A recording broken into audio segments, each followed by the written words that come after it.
Assalamu alaikum dear students, today we will discuss nomenclature of complex compound. So first of all, we must know what type of complexes we have और complex compound क्या होते हैं. Student इससे पहले हमने एक video में discuss किया था कि जो complex compound होते हैं वो दो पार्ट पे मुश्तमिल होते हैं, एक सिंपल आयन पे और एक कम्प्लेक्स आयन पे. तो स्टूडेंट्स नॉमेनक्लेचर करने से पहले हमें पता होना चाहिए कि कितनी तरह के कॉम्प्लेक्सेस होते हैं. तो स्टूडेंट एक कॉम्प्लेक्सेस वो होते हैं जो एनायनिक होते हैं, कैटायनिक कॉम्प्लेक्सेस होते हैं और न्यूट्रल कॉम्प्लेक्सेस होते हैं. एनायनिक कॉम्प्लेक्सेस वो होते हैं जिसमें कॉम्प्लेक्स आयन एन आयन होता है, लाइक K4FeCN6. इसमें आप देख सकते हैं कि कॉम्प्लेक्स आयन के ऊपर क्या चार्ज है, माइनस चार्ज है, यानी नंबर में -4 है लेकिन माइनस चार्ज है. जो कैटायनिक कॉम्प्लेक्सेस होते हैं, कैटायनिक कॉम्प्लेक्सेस में कॉम्प्लेक्स आयन जो होता है वो कैटायन होता है, यानी लेफ्ट साइड पे लिखा होता है. और जो तीसरी टाइप्स के कॉम्प्लेक्सेस होते हैं वो न्यूट्रल कॉम्प्लेक्सेस होते हैं. न्यूट्रल कॉम्प्लेक्सेस में कॉम्प्लेक्स आयन के ऊपर कोई चार्ज नहीं होता, या कॉम्प्लेक्स आयन जो होता है उसमें सिंपल आयन और कॉम्प्लेक्स आयन यानी दोनों तरह के आयन जो हो सकते हैं वो कॉम्प्लेक्स आयन हो सकते हैं, यानी दो कॉम्प्लेक्स आयन भी उसमें हो सकते हैं. कहने का मकसद ये है कि अगर चार्ज कोई भी नहीं आता तो इस तरह के कॉम्प्लेक्सेस को हम न्यूट्रल कॉम्प्लेक्सेस कहते हैं. ये मैंने इसलिए इंट्रोडक्शन करवाया है क्योंकि आगे रूल्स में इनका यूज होगा. तो सबसे पहले हम डिस्कस करते हैं कि रूल्स क्या होते हैं. स्टूडेंट्स जब भी कॉम्प्लेक्स कंपाउंड को नाम लिखते हैं तो नाम उनको उसी तर्ज पे दिया जाता है जिस तरह सिंपल साल्ट्स को नाम दिया जाता है, यानी cation will be named first. अब वो कैटायन सिंपल आयन हो या कैटायन कॉम्प्लेक्स आयन हो उसका नाम हम पहले लिखेंगे. फॉर एग्जांपल हमारे पास अगर NaCl है तो हम इसका नाम लिखते हैं सोडियम क्लोराइड, क्योंकि जो Na है वो कैटायन है और Cl जो है वो एनायन है, इसलिए इसका नाम हम लिखेंगे सोडियम क्लोराइड. सिमिलरली अगर पोटेशियम क्लोराइड है तो इसका नाम भी हम लिखेंगे पोटेशियम. पहले कैटायन का नाम लिखेंगे तो कैटायन इसमें क्या है, पोटेशियम, और फिर एनायन का नाम लिखेंगे तो एनायन क्या है इसमें, क्लोराइड. आगे अगर हम जाएं तो एक कॉम्प्लेक्स कंपाउंड हमारे पास है K4FeCN6, तो इसमें भी हम कैटायन का नाम पहले लिखेंगे, यानी हम इसमें पोटेशियम लिखेंगे और उसके बाद कॉम्प्लेक्स आयन के पार्ट्स का नाम लिखेंगे. अब अगर सपोज FeCN6 पहले होता यानी लेफ्ट साइड पे होता तो फिर FeCN6 वाले पार्ट का नाम हम पहले लिखते. अब अगर हम कॉम्प्लेक्स आयन को नाम दे तो क्या करेंगे, while writing the name of complex ion first ligand are named then metals. पहले यानी हम लिगेंड्स को नाम देंगे और फिर मेटल आयन का नाम लिखेंगे. यानी अगर हमारा जो कॉम्प्लेक्स आयन है वो चाहे कैटायन हो या एनायन हो उसको नाम देते हुए पहले लिगेंड्स का नाम लिखेंगे और फिर मेटल या मेटल आयन का नाम लिखेंगे. अब जो लिगेंड्स होते हैं वो तीन तरह के होते हैं on the basis of charge. Charge की बेस पे लिगेंड तीन तरह के होते हैं, ठीक है. अटैचिंग या कोऑर्डिनेशन के हिसाब से लिगेंड्स के अलग टाइप्स हैं, नेचर के अलग टाइप्स हैं.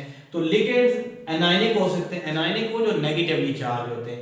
एनायनिक लिगेंड्स की जो एंडिंग होती है वो O से होती है, जैसे Cl तो chloro, Br bromo, Cn cyano, NO2 nitro और nitrato, OH hydroxo, CH3COO acetato, similarly oxalato. तो इस तरीके से कार्बोनेटो. तो नेगेटिवली चार्ज लिगेंड की एंड O से होता है. अगर कैटायनिक लिगेंड्स हो यानी पॉजिटिवली चार्ज लिगेंड हो तो उनके लिए IUM यूज करते हैं. For example hydrogenium, nitrosonium et cetera. अगर न्यूट्रल लिगेंड हो तो उनके नेम अनचेंज रहेंगे या सम टाइम हम उनको स्पेशल नेम देते हैं, जैसे वाटर को एक्ो लिखते हैं. सिमिलरली NH3 यानी अमोनिया को एमीन, CO कार्बन मोनोऑक्साइड को कार्बोनाइल, NO को नाइट्रोसाइल एटसेट्रा. अब अगर हम नंबरिंग ऑफ लिगेंड्स की बात करें तो लिगेंड की जो नंबरिंग होती है, अगर फॉर एग्जांपल हमारे पास सिंपल इनऑर्गेनिक लिगेंड्स हैं तो अगर दो लिगेंड्स हैं तो उसके लिए टर्म डाई यूज करेंगे, तीन लिगेंड है तो ट्राई यूज करेंगे, चार लिगेंड है तो टेट्रा यूज करेंगे, पांच लिगेंड है तो पेंटा यूज करेंगे, 6 लिगेंड है तो हेक्सा यूज करेंगे, 7 लिगेंड है तो हेप्टा यूज करेंगे depending upon the situation. 6 ligand तक ही नॉर्मली कॉम्प्लेक्सेस होते हैं.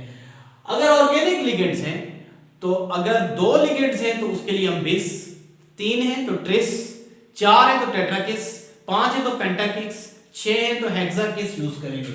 अब अगर हम लिगेंड्स, तो लिगेंड्स के नंबर की बात हुई, अगर सपोज एक ही कॉम्प्लेक्स में मेटल के साथ 3 लिगेंड्स हैं, कैटायनिक भी, एनायनिक भी और न्यूट्रल भी, तो फिर ऑर्डर इस तरह होता है, पहले एनायनिक लिगेंड का नाम लिखेंगे, फिर न्यूट्रल लिगेंड का नाम लिखेंगे और फिर कैटायनिक लिगेंड का नाम लिखेंगे। सिंपली हम इसको ये कह सकते हैं कि पहले नेगेटिवली चार्ज लिगेंड का नाम लिखेंगे, फिर न्यूट्रल लिगेंड का नाम लिखेंगे और लास्ट पे हम पॉजिटिवली चार्ज लिगेंड का नाम लिखेंगे। अब बात आती है rule for name of metal.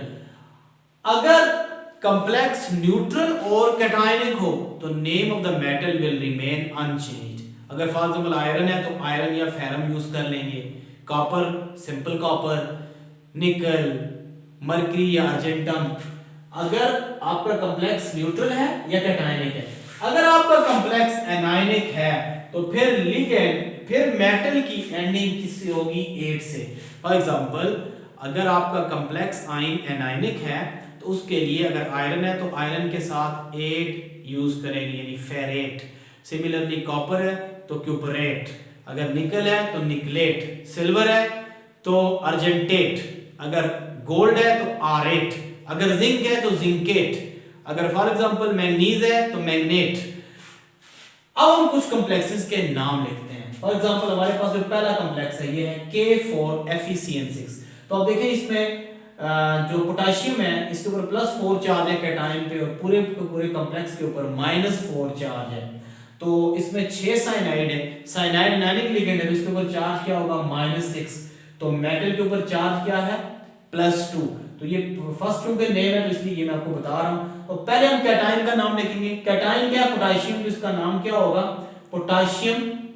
अब हम कॉम्प्लेक्स आयन का नाम लिखेंगे। तो हमने रूल्स में बात की है कि कॉम्प्लेक्स आयन का नाम लिखते हुए पहले लिगेंड का नाम लिखेंगे। तो इसमें लिगेंड कौन सा है?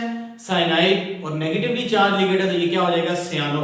और इनका नंबर 6 है तो नाम क्या होगा? पोटेशियम हेक्सासियानो। और आगे क्योंकि एनायनिक कॉम्प्लेक्स है तो आयरन के साथ 8 ferrate along with oxidation state in parenthesis। तो ऑक्सीडेशन स्टेट क्या होगी? 2। So potassium hexacyano ferrate 2। Next compound को आप देखें तो इसमें मेटल के ऊपर चार्ज +4 है। सो पहले हम इसको पॉजिटिवली चार्ज पार्ट को नाम देंगे कैटायन को, जिसका नाम होगा अगेन पोटेशियम हेक्साक्लोरो प्लेटिनेट, और मेटल के ऊपर चार्ज 4 है तो प्लेटिनेट 4। नेक्स्ट कॉम्प्लेक्स को आप देखें तो इसमें जो मेटल है इसके ऊपर चार्ज क्या है? +3, और एक इसमें नेगेटिवली चार्ज लिगेंड है और एक इसमें न्यूट्रल लिगेंड है, यानी एक NO2 है और एक NH3 है। तो NO2 का नाम पहले लिखेंगे, सो ट्राई नाइट्रो, क्योंकि NO2 3 है, ट्राई नाइट्रो। 3 इसके अंदर NH3 है तो ट्राई अमीन, और उसके बाद कोबाल्ट और चार्ज 3। अब ये न्यूट्रल कॉम्प्लेक्स है इसलिए हमने मेटल के नाम को अनचेंज रखा। नेक्स्ट कॉम्प्लेक्स को आप देखें तो ये कैटायनिक कॉम्प्लेक्स है। अब इसमें हम देखें कॉम्प्लेक्स आयन को पहले नाम देंगे, और कॉम्प्लेक्स आयन में पहले किसको नाम देंगे? लिगेंड्स को। लिगेंड में पहले किसको नाम देंगे? नेगेटिवली चार्ज लिगेंड को, और इसमें नेगेटिवली चार्ज लिगेंड 2 हैं, एक इसमें Cl है यानी क्लोरो है और एक नाइट्रो है। अब अल्फाबेटिकली नाम दे देते हैं। सो क्या नाम लिखेंगे? क्लोरो, क्लोरो एक ही है तो मोनोक्लोरो नहीं लिखते, क्लोरो। उसके बाद आपका नाम आता है टेट्राअमीन, और उसके बाद क्लोरो नाइट्रो, सॉरी पहले क्लोरो फिर नाइट्रो, उसके बाद टेट्राअमीन और प्लैटिनम 4। अब देखिए इसमें प्लैटिनम के नाम को अनचेंज रखा है और एंडिंग किससे किया? सल्फेट से, क्योंकि जो एन आयन है वो सल्फेट है। नेक्स्ट कॉम्प्लेक्स को आप देखें तो नेक्स्ट कॉम्प्लेक्स में एक ऑर्गेनिक लिगेंड लगा हुआ है EN, इथाइलिन डाइअमीन इसको कहते हैं। यानी इस कॉम्प्लेक्स में जो ये लिगेंड है NH2 CH2 और NH2, इसका नाम है इथाइलिन डाइअमीन। ये 2 इलेक्ट्रॉन पेयर डोनेट कर सकता है इसलिए इसको बाइडेंटेट लिगेंड कहते हैं। सो इसका जब नाम लिखेंगे तो ये कॉम्प्लेक्स भी न्यूट्रल कॉम्प्लेक्स है, तो इसका नाम कैसे लिखेंगे? पहले हम लिखेंगे नेगेटिवली चार्ज लिगेंड का। नेगेटिवली चार्ज लिगेंड कौन है? क्लोराइड है यानी क्लोरो है, तो हम क्या नाम लिखेंगे? डाइक्लोरो। और चूंकि ऑर्गेनिक लिगेंड है तो ऑर्गेनिक लिगेंड 2 है तो बिस का लफ्ज यूज करेंगे, डाइक्लोरो बिस, इथाइलिन डाइअमीन, और कोबाल्ट, और ब्रैकेट के अंदर क्या लिखेंगे? 2, क्योंकि कोबाल्ट के ऊपर चार्ज क्या है? 2 है। उसके बाद नेक्स्ट है CO NO2 thrice, NH3 thrice, ये भी न्यूट्रल कॉम्प्लेक्स है। तो इसमें पहले लिगेंड का नाम लिखेंगे, लिगेंड कौन सा होगा, नेगेटिवली चार्ज लिगेंड, और नेगेटिवली चार्ज लिगेंड कौन सा है, NO2। NO2 कितने हैं, 3 हैं, तो क्या नाम लिखेंगे, tri nitro triammine cobalt 3, tri nitro triammine cobalt 3, और ब्रैकेट के अंदर उसकी ऑक्सीडेशन स्टेट लिखेंगे।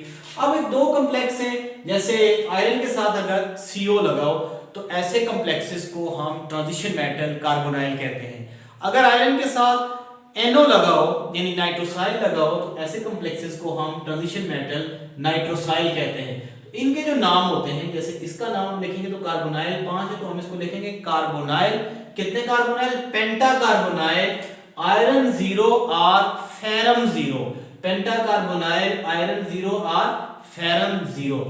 नेक्स्ट आप देखें तो NO है, तो हम इसका नाम लेंगे पेंटा नाइट्रोसाइल आयरन 0 और फेरम 0।